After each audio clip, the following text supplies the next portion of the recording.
दोस्तों आज के इस वीडियो में आपको बताऊंगा कि आप किसान क्रेडिट कार्ड यानी केसीसी लोन कैसे प्राप्त कर सकते हैं। जैसा दोस्तों आपको मालूम है कि प्रधानमंत्री किसान सम्मान योजना के अंतर्गत जितने भी लाभार्थी हैं सभी लाभार्थी इस लोन के लिए एलिजिबल हैं। सभी लोग इसको आवेदन करके और इस लोन को पा सकते हैं। तो दोस्तों आज की इस वीडियो में मैं आपको कुछ ऐसी चीजें बताऊंगा जो आपको पूरे YouTube पे नहीं मिलेगा। दोस्तों YouTube पे आपको क्या मिल रहा है कि इस फॉर्म को ऑनलाइन भर दीजिए, आप जाइए, आपको लोन मिल जाएगा।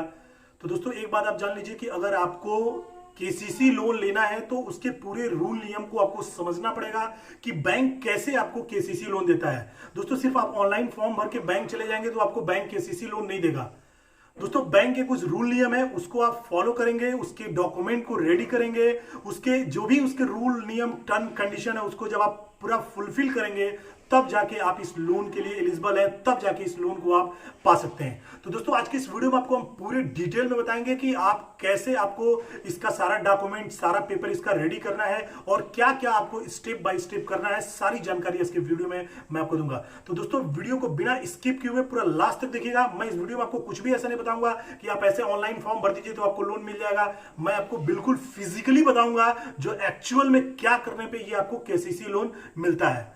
दोस्तों सबसे पहले कि आपके पास जमीन है, आपको प्रधानमंत्री किसान सम्मान योजना का लाभ मिल रहा है, तो दोस्तों सबसे पहले आपको अपने तहसील में जाना है। वहां पे दोस्तों आपको एक आरके दफ्तर, जहां पे खतौनी निकलता है, सरकारी खतौनी, दुकान वाली खतौनी नहीं, जो गवर्नमेंट के ऑफिस आरके दफ्तर से निकलता है वो खतौनी आपको प्रिंट आउट अपने सारे जितने भी आपके जमीन है उसका आपको निकलवा लेना है। उसके बाद से दोस्तों आप अपने हलके के लेखपाल के पास जाएंगे और उनसे आपको खसरा उनसे अपना तैयार करा लेना है। दोस्तों खसरा और खतौनी इन दोनों में क्या अंतर है, ये क्या क्या चीजें प्रमाणित करती हैं, मैं आपको ये बताता हूं। दोस्तों जो खतौनी है वो ये प्रमाणित करता है कि आप कितने जमीन के भूस्वामी हैं, मतलब कि आप कितने जमीन के मालिक हैं, कितने रकबा है, कितना आपका जमीन है, ये सारा डिटेल उसमें लिखा रहता है। किस जगह पे आपका जमीन है सारी डिटेल्स उसमें मिल जाती है। अब दोस्तों आपको बता देता हूं खसरा। दोस्तों खसरा ये ऐसा प्रमाण पत्र है जो ये प्रमाणित करता है कि आप किन किन अपने जमीनों में फसल उगाते हैं। क्योंकि दोस्तों जो केसीसी का पैसा है वो आपके सिर्फ जमीन को देख के नहीं मिलता है, वो आपके जमीन के फसल को देख के मिलता है कि आप अपने कितने जमीन पे फसल उगाते हैं। जैसे कि दोस्तों मेरा अगर जमीन है, मैं उस पर घर बनाया हूं तो दोस्तों मुझे केसीसी नहीं मिल सकता है। ये उन्हीं लोगों को मिलता है जो अपने उस जमीन में फसल उगाते हैं। तो दोस्तों आप ये चीज समझ गए होंगे कि खसरा और खतौनी क्या है, इसके क्या उपयोग है। दोस्तों ये दोनों चीज जब आप रेडी कर लें उसके बाद से जिस ब्रांच से, जिस बैंक के ब्रांच से आपको लोन लेना है, आप उस बैंक में पहले जाएं और उस बैंक के मैनेजर से पूछे कि सर हमको केसीसी लेना है।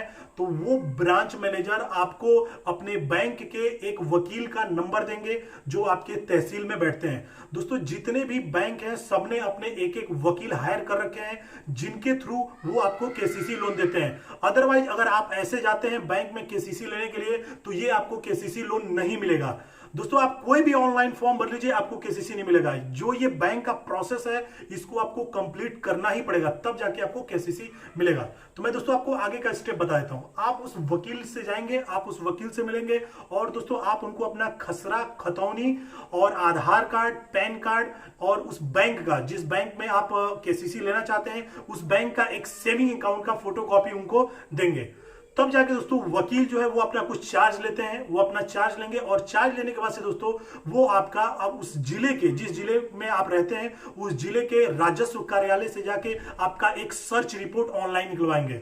दोस्तों सर्च रिपोर्ट निकलने के बाद से उसमें सब कुछ क्लियर हो जाता है कि अगर आपके जमीन में अगर 10 लोग हैं तो उस 10 लोग में आपकी हिस्सेदारी कितनी है वो चीज उसमें प्रमाणित कर दिया जाता है। तो दोस्तों जब सर्च रिपोर्ट आपका सारा रेडी करा लेते हैं वकील, तब वो आपको सारा डॉक्यूमेंट आपको दे देते हैं या आपको लेके उस ब्रांच में जाते हैं और उस ब्रांच में ये सारे डॉक्यूमेंट जब वहां पे जमा कर दिए जाते हैं ब्रांच मैनेजर के पास है, तब जाके 2 से 3 दिन के अंदर जो भी उसका डॉक्यूमेंटेशन है, फॉर्म भरवाना है, वो सारे ब्रांच मैनेजर उसको भरवा देते हैं और भरवाने के बाद से दोस्तों आपका लोन सैंक्शन कर दिया जाता है। और दोस्तों जो ही लोन का अमाउंट आपके खाते में आता है तुरंत एक चिट्ठी जो है वो आपके जिले के राजस्व कार्यालय या आपके तहसील के राजस्व कार्यालय में भेज दिया जाता है कि इनका ये जमीन जो है ये हमने बंधक रखा है और इनके इसके एवज में हमने इतने रुपए इनको लोन दिया है।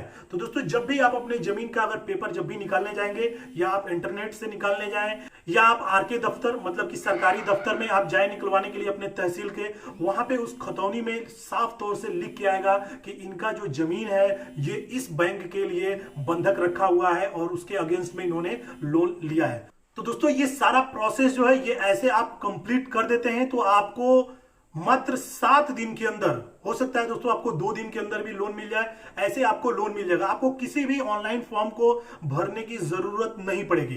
तो दोस्तों उम्मीद करते हैं आपको हमारा वीडियो पसंद आया। दोस्तों वीडियो को लाइक कर दीजिएगा और दोस्तों आपके मन में कुछ भी सवाल हो तो हमारे कमेंट बॉक्स में जरूर लिखिएगा। तो दोस्तों अगर हमारे चैनल पर नए होंगे तो हमारे चैनल को सब्सक्राइब कर दीजिएगा और साथ ही में बेल आइकन को प्रेस कर दीजिएगा। इस टाइप की आने वाली वीडियो आपको सबसे पहले मिलेगी। तो दोस्तों मिलते हैं एक नए वीडियो के साथ। जय हिंद, वंदे मातरम।